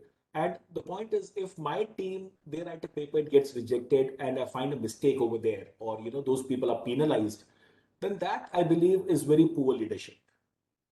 So people who will take initiative are always bound to take mistakes. The best way not to fail is not to take an initiative. So now that will depend not so much on the employee, it will now depend on the leadership. And you're right, people who work, obviously, they are always, in the firing line. So it happens. But at the end of the day, the organization, your employer would always appreciate anybody who works hard, irrespective of what anybody might say about them. So work really shows. And again, having said this, you also need to understand, as I've mentioned a little earlier, that the classification of employees into halo, rolling stone, couch potato, or intern, or the leadership style in terms of telling, coaching, reviving, hands off, is again, these are not watertight compartments. Even if you look at this particular, the way it has been done here, this is a continuum, if you can see, right? This is high, this is low, so it is a continuum. So somebody could lie somewhere in between as well. Somebody could be, someone may need a combination of coaching and telling. Someone may need a combination of reviving and telling. Somebody may need a combination of hands-off and coaching style. So that is how I believe this should be looked at. Yeah. So did I answer your question? Yes, sir. Thank you, sir. Yeah, thank you. So there are some examples, some on the lighter note. I do not know if you remember, if you follow cricket, this is an incident where this guy, Litton from Bangladesh, was asking to be run out. And we had this young wicketkeeper. Anyone who would identify this wicketkeeper? Somebody who follows cricket? Rishabh Pant. Yeah, Rishabh Pant, the celebrated Rishabh Pant. This guy, he's a rock star right now. So this guy screwed up everything, and he brought his gloves in front of the wicket, and the run out that he did was not accepted. So here we have Rohit telling the intern. This is just a funny way of putting it on the light side. Then couching the couch potato. Yeah. Anyone? Would you describe the situation? Yeah, the girls are not willing to undergo training, and little scolding or stickness is being used to make them do that. So who's this gentleman, and who are these Father and daughters. It's a scene from a movie. Which movie? Dangal. Dangal. Dangal, yeah. Dangal, yeah. Dangal And movie. So Amir Khan was portraying which particular individual? The first one. Mahavir Singh Phogat. Mahavir Singh Phogat, and these are his daughters. Daughters. Babita Babita Phogat and Babita and Geeta Geeta. Phogat. Geeta Phogat. Yeah. Yeah. So these girls were like they're regular small girls. They want to play. They want to get along with their friends. They want to go to school. They want to do everything that other girls would normally do, but they would not want to wrestle. Why the hell do they want to wrestle? And their father, he wanted to break the shackles, and he wanted to the existing conservativeness in southern part of Haryana. That is the state I come from. And he wanted to, because it was always a dream for him that he wanted a son who should have been a wrestler. So he never had a son, but he wanted his daughters to, become wrestlers. And incidentally, what Mahavir Phogat started till today, this part of Haryana, southern part of Haryana, it produces almost 80% of all wrestlers that represent India in major events like the Commonwealth Games or Asian Games or even the Tokyo Olympics. If you look at the Tokyo Olympics, and in the male and the female category, 80% of all the wrestlers come from the southern part of Haryana. So that is what he started. So that is just besides the point I'm trying to tell you. But this is just what happened in that movie. And what happened after that, we all know, right? So they became stars. Then reviving the Rolling Stone. You need to revive these people because these people are high in competence. So you need to improve their commitment levels. And that is where Steve Jobs initially lost his job. He actually started Apple, we would all know. He started Apple, and due to a lot of issues, most of them related to commitment, and he was removed from his own company, if you recall. And then again, he became the CEO of Apple once again. Another example is anybody? Who's this lady? Beyonce. Beyonce. So Beyonce went through a series of personal issues, personal difficulties. Beyonce is considered to be one of the biggest pop stars that the Western world has ever seen. She's in the league of Mariah Carey or Whitney Houston or Diana Ross, yeah, some of those legends. And she now herself is a legend, but there was a time when a few breakups and then, you know, her commitment levels were down, some personal issues. But then she was revived. She had a coach, she had a music company director who really mentored her and made sure that Beyonce becomes the number one, which she is today again. Again, now Beyonce is like a household name. She's one of the biggest ever pop stars in the world. Halo, hands off these guys. So who's this gentleman? E. Sridharan. Narayan. No, not Narayan. E. Not Sridharan. Narayan. No, no. E. Muralidharan, yeah. Yeah, I Metro just- guy. Metro Yeah, guy. Metro Man. Metro Man. Metro Man, yeah. And in fact, he recently, you know, I mean, he's such a revered figure, and his leadership skills are exemplary. He started in Konkan Railways. If you ever traveled in a Konkan Railway train, it's a single track. I don't know how it is now. I'm talking about 15, 20 years ago. Single track and, you know, a very difficult topography that the train passes from. And then he was responsible for Delhi Metro. There was a time when people used to question that will Delhi Metro ever be a reality? Today, Delhi Metro is not only a reality, but expanding. And Delhi Metro is not only expanding, we now have so many metro projects across the country. And wherever you have a metro project, they're all successful. And so much of credit is given to Sridharan. In fact, he also unsuccessfully, I think, he ran for elections in, I think, Kerala recently. So he succeeded in the corporate world. It doesn't necessarily mean that he will do well in politics. Yes. This is a big star. Leander Pace. Leander Yeah, Pace. you know, it's very unfortunate that we keep talking about our Rishabh Pants and Sunil Gavaskar and all of those. They are very important. Those guys are very good. But then we tend to forget that we have so many other stars. Leander Pace, at the young age of 45, 46, this guy was winning tournaments for us. He was winning matches in Davis Cups, and he was considered to be one of the world's best doubles player ever. And I would consider him to a legendary figure. And yes, he had a very rough side of his. He, along with Mahesh Bhupati, they did very, very well. Yeah. Diksha Ahuja ma'am says Pete Sampras. He's not Pete Sampras. Diksha ma'am, this guy is Leander Pace. Pete Sampras was from America, US. So Leander Pace, along with another Indian, Mahesh Bhupati, they started off well, won a lot of Grand Slams, the Australian Open, I think the French Open as well, and then they were together. Then they broke up as a team, and then they went with different partners. So the situation approach, it requires leaders to demo. Now, as I mentioned a few slides earlier, situational leadership is not about leadership being classified in terms of watertight compartments.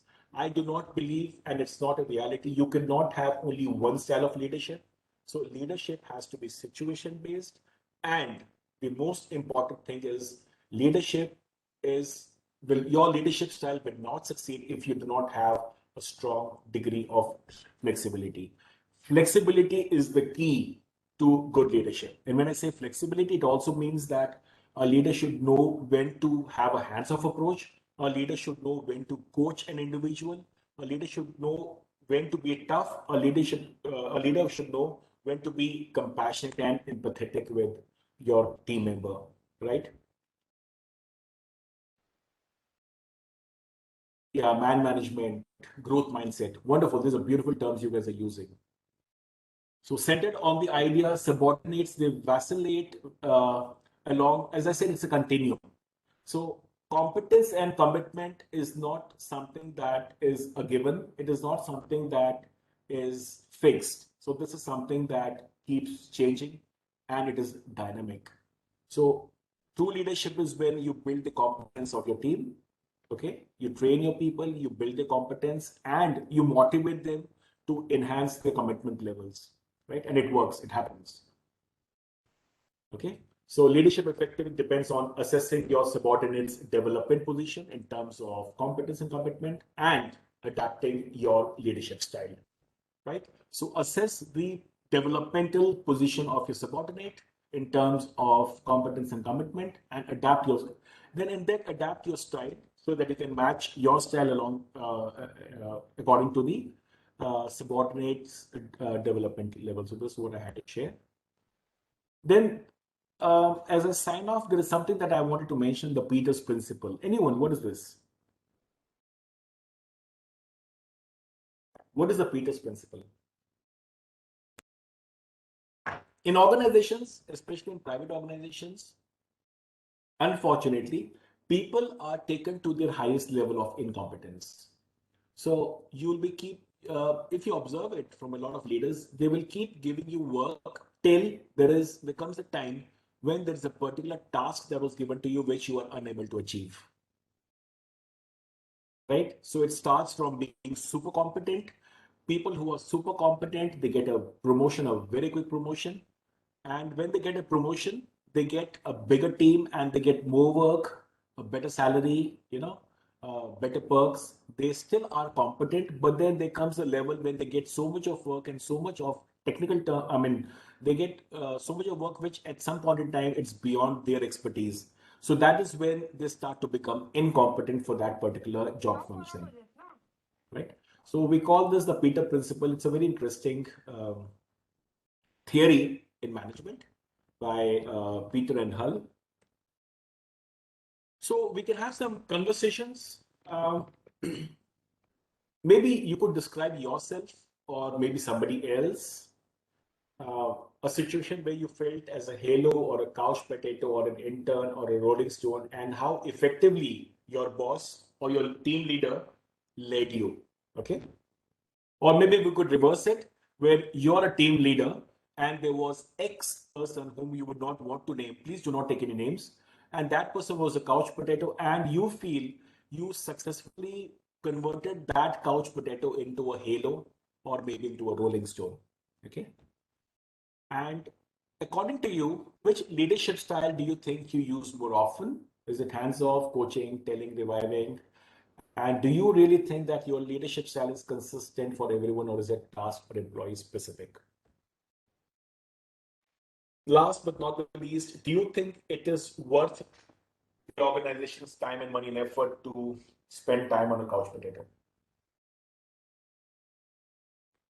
So I'll just leave you with this particular slide for a couple of minutes so that you can try and think over it. Sir, my question is not related to any of the three, but I have one question. See, what is the level of perfection a leader should keep, and how much planning a leader should have? Always we'll tell he or she should be proactive, but what I could see that some people, if proactive people are getting too much tension and stress, and the reactive people are relaxed. Okay. So just I need your inputs. I do not know if I've been able to comprehend your question very well. If you could please clarify a little bit, thoda sa, if you can tell me again. Let me try to understand what you're saying, because I can only answer you out from my own experiences. Yeah, sure, sir, sure. Yeah, okay. Yeah, if you go for perfection, see, basically I am a perfectionist, but so I will be ensure that everything has to be done on time and it should be up to the mark, something like that. But it may not reach to that level. So I can see that I may be disappointed. But as a leader, when it's come to the leadership position, how much that I can relax in that perfection conception. Jasmine, ma'am, okay, I'll answer your question from the way I look at it. I tend to believe that leadership is about thriving in chaos. Okay, I'll use the term thriving in chaos. That is what leadership is all about. And especially if we have a management background, that is what we are trained for, that your environment will always be very, very uncertain. And when you say environment, you're talking about the external environment, you also talk about the internal environment. Having said this, it is very important for a leader to set processes within his team, there should be certain processes. For example, even an attendance is a process, right? So you have to have processes, checks and balances, and targets which are given to people. Once those are done, then you need, as a leader, people, because your team members would know which are the targets to achieve and what are the tasks that they need to accomplish in the next 1 week or so. So once that is sorted, then as a leader, you would need to spend a lot of time on an environment which is very, very uncertain. And for example, you may come to office one day and you realize that there is some personal tragedy that has happened in with one of your team members, or there is some challenge that has happened in a student's hostel. So these are things that we actually do not plan for. And that is where actually it brings out the best in good leaders. So I think at the back of the mind, leaders will always have to keep one thing in mind, that leadership is a work in progress. Leadership thrives in a very dynamic environment, and leadership is all about managing the situation at that point in time and not reacting, I believe, in responding. Right? And yes, there will be people in organizations who are not going to come to that level of expectations. They will, during under pressure, they're going to crack. But then that is what leadership is all about. Even if you have examples that we all see in terms of sports, right? You will see that the captain of a team, the moment the captain of a team cracks, then the entire team just falls apart, right? So, and the best example I have is from the India-Australia series that we had in Australia.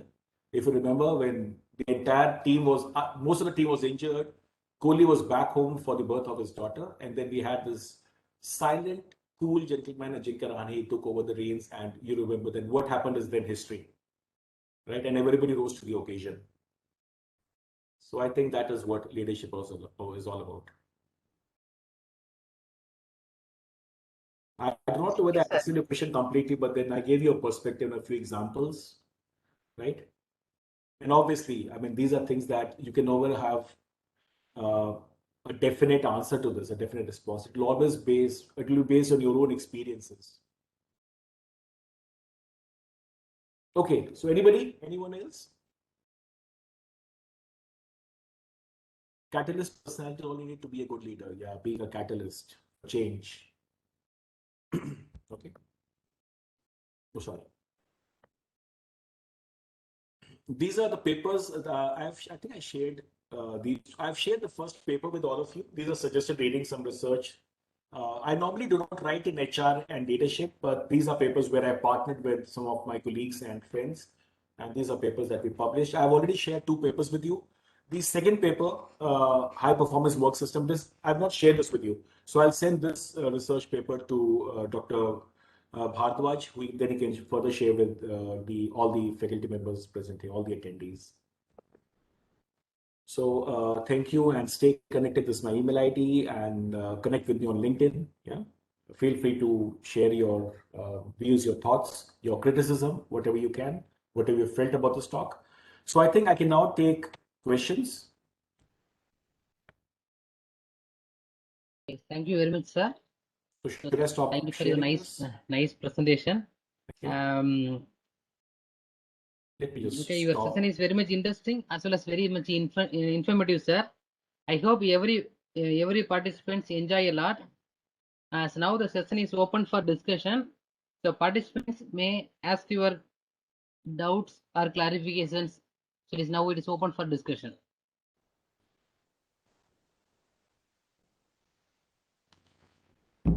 Participants, you may unmute yourself and ask the doubts.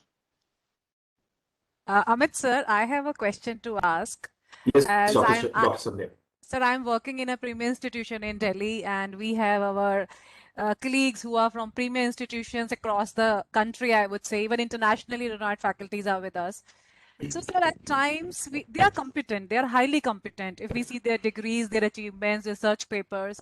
But, sir, when it comes to a support for any educational event, a conference, anything that our college institution needs, sir, there is no support, or such a weak support that we feel it's better that we do things on our own rather than seeking support from them. So, sir, what is your suggestion? How we could motivate, involve, revive, whatever terms we have used to get support from them? What can we do to make them involved with us? the biggest challenge with people like that is perhaps those people are not leaders themselves. They don't lead a team. And when you don't lead a team, at times you tend to lack empathy and humility. Yes, Now, sir. Yes, sir. My observation is, for example, if you're a teacher, you're perhaps the best teacher in your school or college or your university in your department. But then it's important for you to be a very good researcher as well. I've seen that when we start writing research papers, in spite of having written so many research papers, our papers get rejected heavily. And Yes, sir. rejection is such a humbling experience. It's like, pinning somebody on the floor that, look, you do not know anything. Now, a faculty member who doesn't contribute to the organization, but they otherwise would contribute a lot to events outside their organization, that is very, very unfortunate.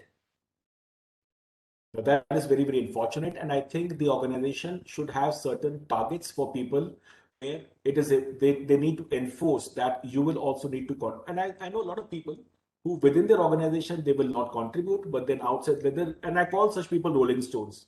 That Yes, is what sir. They exactly they are are. resource person for various FDPs and various external events, Yes, visiting. but For when them, it they are doing. so when it comes to their own organization, they will not contribute. So such Yes, people, they will sir. have some, such people, normally they will have some historical baggage. They will feel that koi aaya tha boss and that guy did not recognize them enough. So I think such people need recognition, but then I know it's a very tricky question, but they need recognition. But at the end of the day, if they are competent, then they have to be engaged. I know it's a very difficult question and I really do not have a response to this, but such people are there in every organization, Sandhya ma'am, and very unfortunate. Okay, I thank think, you, sir. sir, sorry to interrupt. I think in this respect, I think it's a lacking of motivation because probably they don't feel recognized enough in the institute. That's what I said. They don't feel recognized and the commitment levels are low. Sir, Right. they That's have what been given the best of the positions. They are professors. They are the best of the designations are given. They are drawing very handsome salary.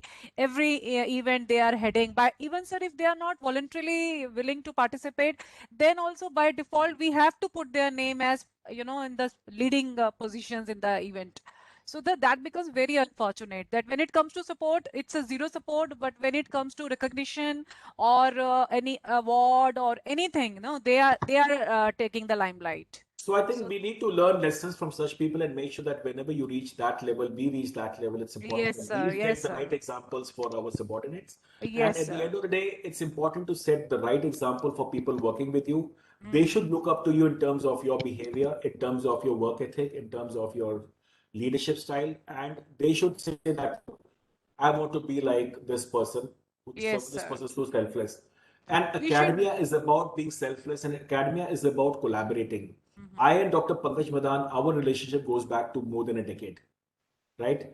And it's very symbiotic. We keep inviting each other, and Dr. Madan really fond of it. The point is that you have that network and you contribute. And Dr. Madan, whatever he's done, this entire event, it's done under the banner of Gurukul Congregational University, and the university gains a lot. The university benefits from such kind of FDPs, and everybody else benefits, right? So I think, yeah, we should set the right example. That is something that is in our hands. So any other questions from the audience?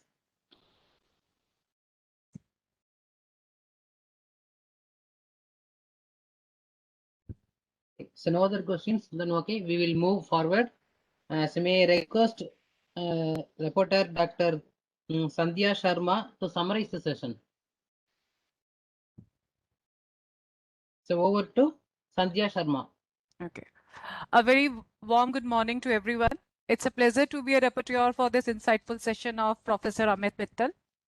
The opening of the session with the statement that organization must combine soul of a leader and the mind of a manager is quite apt in this time of globalization and challenging businesses. Sir has rightly mentioned that a true leader not only influences the behavior of others towards the accomplishment of goals, but also provides consistent support and direction. Sir has given us ample of examples showing that how support and direction has been an integral part of a good leader. Sir, citation of famous world leaders like Vladimir Putin, late Nelson Mandela, late Sushma Swaraj, Uddhav Thackeray, Sundar Pichai, Indira Nooyi, Virat Kohli, amplifies the above definition. Sir very well explained the burning question, that is whether leaders are made or born. Sir, I must say this is a question which we often come across in our discussions. So sir has rightly mentioned that it is the trait theory that explains how leaders are born with personal qualities like courage, wit, oratory, empathy, humility, energy, enthusiasm, etc. On the other hand, behavioral theory also has its stake in shaping a leader. That is how specific behavior like relationship, being meticulous, engaging, coaching, a pragmatic approach, humility, etc. can make a good leader. Session helped in understanding leadership theory developed by Paul Hersey and Ken Blanchard. As they mentioned that there are 4 distinct leadership styles based on the direction and support, and the 4 distinct development level based on competence and commitment of the follower. Sir explained followers, or I can say the team members. Sir was more inclined in using the word team rather than the follower. Team members development level through their competence and commitment. That is, there were 4 categories, that is D1, D2, D3, D4. Whereas D4 is with high competence, high commitment, which is hinting at the people with hello, those who are highly, those who don't need any kind of support or less support. D3 is high competence, low commitment, which is generally for rolling stones, fickle-minded people. D2 is low competence, low commitment, that is couch potatoes or the lazy people. D1, low competence, high commitment, that is the intern, the people who are in the nascent or the initial stages of their career. Session very well highlighted how leadership and behavior can be supportive and directive by nature, with its further bifurcation as S1, that is high directive, low supportive, S2, which is the coaching style, which is high directive, high supportive. S3, that is reviving, which is low directive, high supportive. S4, that is hands off, which is generally applicable in case of hello, the people who are highly commitment and with high competence, that is low directive and low supportive. It was really interesting to learn that how the situational approach requires leaders to demonstrate a strong degree of flexibility, which I strongly agree with you, sir, because we have leaders around us, our seniors, our professors, our dean, our management. We find them extremely flexible, giving us opportunity to take initiative, to take things in our own hand and run the show. So I definitely agree with you, sir. And this Peter principle further added to a knowledge of management and leadership. So once again, thank you, Amit sir, for such an insightful session and profound learning. And I would like to thank organizing committee for giving me this opportunity. And thank you, everyone. Now over to you, Pallavi. Okay. Thank you, Sandhya Sharma ma'am. So far, it was a nice summarization. So may I call Dr. Danu Gupta, the chairperson of today's session, and during the session, Amit Mittal sir's session. So she interacted with a lot, and may I request Dr. Danu Gupta, the chairperson of the session, to propose the vote of thanks as well as he can record your points. Thank you very much, sir. And thank you, Amit sir. I'm really delighted to have you, listen to you here in this session. Reason being because I know, sir, personally, I would like to tell this thing to everyone that I know, sir, personally. I worked with him for around 3-4 years. And it was really we handled certain things together. So I'm really delightful and thankful to the organizers for providing me this opportunity to be in this session where Dr. Amit Mittal, he is the speaker, he was the speaker, and he enlightened the gathering. I just want to add one thing over here, and there is a very beautiful thing, and that thing is coexistence. Everybody, if we start believing in this thing that I exist here because you are here and you exist here because I'm here, if we develop this kind of thinking, I hope the organizations will be able to run in a better way. Because if the leader has this belief, this thinking that he is there because the persons, those who are cooperating with him or those who are there working with him, they are there, then I hope the organizations will be able to run in a better way instead of the leaders or the team leaders just behaving like boss. And the other thing which was quite inspiring when Dr. Amit Mittal he was speaking, that how to handle the couch potatoes. So that's the problem which most of the leaders they face, and you don't find any option how to handle them and how to tackle them, because there are people those who don't want to work at any cost, and it becomes really very difficult. And sir provided a beautiful solutions for that also. So thank you very much, sir. Thank you for everything, for inspiring and for your words of wisdom. Thanks a lot, and thanks to the organizers also for providing me this opportunity. Thank you very much. Thank you. Thank you, sir. Thank you so much. Thank you. So now it is over to the technical team. Okay, you may take Thank you, it. Dr. Madan. I can see you, sir, on the screen. And sir, thanks a lot, sir, for inviting me once again. It's a great pleasure always to interact, sir. And wonderfully organized. You have gathered together a wonderful constellation of so many professors, very interactive, very humble, very down to earth.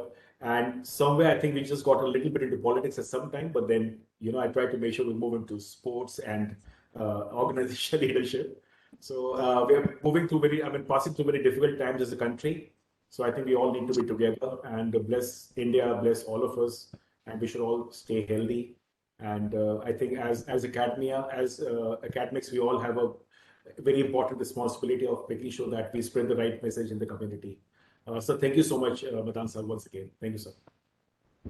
Thank you, sir. Thank you, sir. And we have now some announcements to make. Dear participants, as you are aware that we are giving you activity before every session, and you have to attempt that. That is a compulsory requirement for completion of this FDP. You will be getting the certificate only after you have completed your activities of every session and also attended the session, each and every session separately. Not only one session is counted as your attendance, but all 3 sessions will be counted as your attendance for one day.